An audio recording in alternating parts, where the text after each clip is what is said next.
বাহানা নচলিব ৰাইজক দিয়া প্ৰতিশ্ৰুতি পূৰণ কৰক ৰাইজক দিয়া প্ৰতিশ্ৰুতি পূৰণ কৰক ভগ্ন মথাউৰিত গধুৰ বাট বাহন নচলিব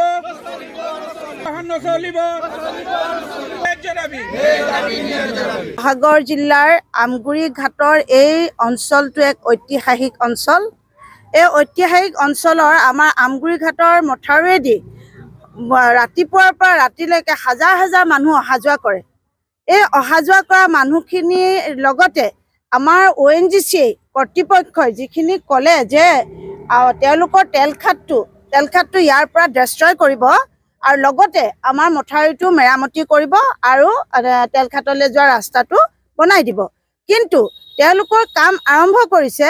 আমাৰ ত্ৰিপাক্ষিক এক আলোচনা হৈছিলে।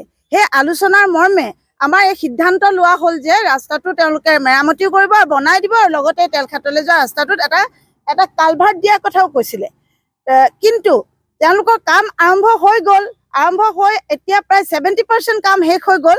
কিন্তু তেওঁলোকে আমাৰ যিটো 800 মিটাৰ দৈৰ্ঘ্যৰ যিটো আমাৰ মথাউৰি ৰাস্তা, সেই ৰাস্তাটো আজিলৈকে এটা শিলগুটি দিয়া এটা মেৰামতি কৰা আমি দেখা নাই। আৰু লগতে আমাৰ এই তেলখাটলৈ যোৱা ৰাস্তাটো তেওঁলোকে কালভাৰ্টটো আমাৰ ঠিক কৰি দিয়া নাই। গতিকে আজি স্থানীয় ৰাইজে যি দুৰ্ভোগ ভুগিছে, সেই দুৰ্ভোগ ভোগাৰ কাৰণে আমি এটা সিদ্ধান্ত আমাৰ স্থানীয় ৰাইজে লৈছে যে যেতিয়ালৈকে ONGC কৰ্তৃপক্ষই এই কথাখিনি কাণসাৰ নকৰে আৰু আমাৰ ৰাস্তা তেওঁলোকে বনাই নিদিয়ে, আমি তেতিয়ালৈকে অনিৰ্দিষ্ট কাললৈকে তেওঁলোকৰ যি কাৰ্য তেওঁলোকৰ কাম কাজ আমি বন্ধ ৰাখিম।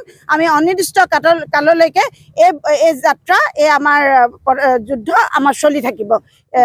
এই ঐতিহাসিক আমগুৰি মথাউৰি ৰাস্তাটোৱেদি যদি কেনেবাকৈ আমাৰ বানপানী আহে আৰু এই মথাউৰি ভাঙিবলৈ হয়, আমাৰ গোটেই সমস্ত শিৱসাগৰ জিলাৰ এটা ছাইড সম্পূৰ্ণ আগুৰি ল'ব।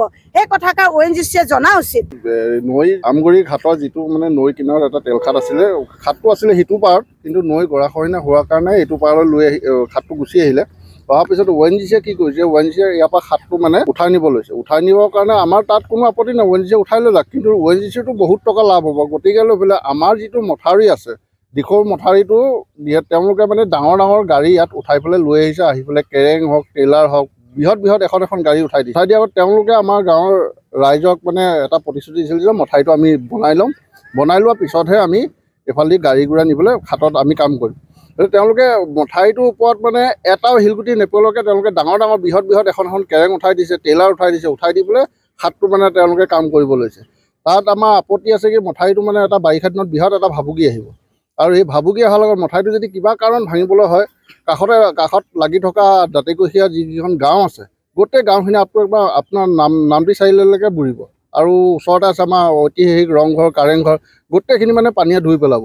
গতিকে লৈ পেলাই আমি ONGCক মানে কৰ্তৃপক্ষক এটাই মানে অনুৰোধ যে তেওঁলোকে আমাক ৰাস্তাটো বনাই লওক, তাৰপিছত আমাৰ গাড়ীখিনি তেওঁলোকে আনি পেলাই তেওঁলোকৰ কাম তেওঁলোকে কৰক। তাত কোনো আমাৰ মানে বাধা কৰিবলগীয়া নাই।